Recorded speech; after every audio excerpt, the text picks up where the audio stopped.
This particular day, man, it was early in the morning. You know, I woke up. I was already late for work. So I already knew that I was getting ready to be late for work. I woke up, took my shower. You know how the mirror is always foggy, so you wipe the mirror down so you can look at yourself. And, I'm not even going to lie, man. I was in such a bad money financial situation that I couldn't even stand to look at myself for longer than 3 seconds because I was so disappointed in myself. Which actually brings me to this point. There's a lot of you that's watching this video and you're disappointed in yourself also. You got to forgive yourself because if you never do, that's going to be the one reason why you never, ever, ever level up.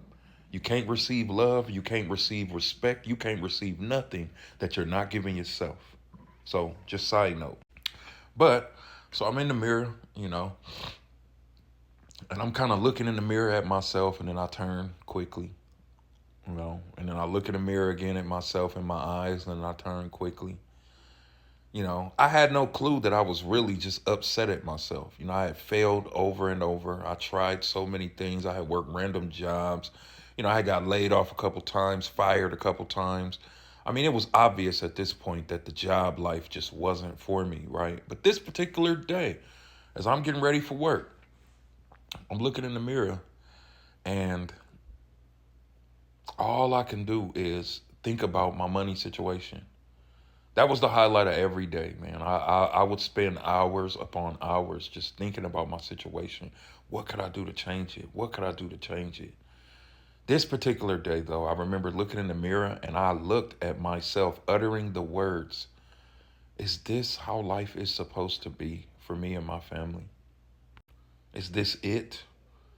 I'm supposed to live, work, live broke, not be able to do the things that I want to do, and then that's it? I had became really, really good at talking to myself to where I would ask myself questions and I would even answer myself. But this particular time, I didn't even have an answer. I bet you can imagine what type of day at work I had that day. Now, if you've ever done this, first of all, like I said earlier, you got to forgive yourself. You have to forgive yourself. Next, if you want to know how I was able to eliminate the job market, quit my job in 2014. The last job I had, I quit in 2014. You want to know how I was able to do that and how I'm able to make no less than $300 to $900 plus every day online? Comment the number one, and I'll send you all the details.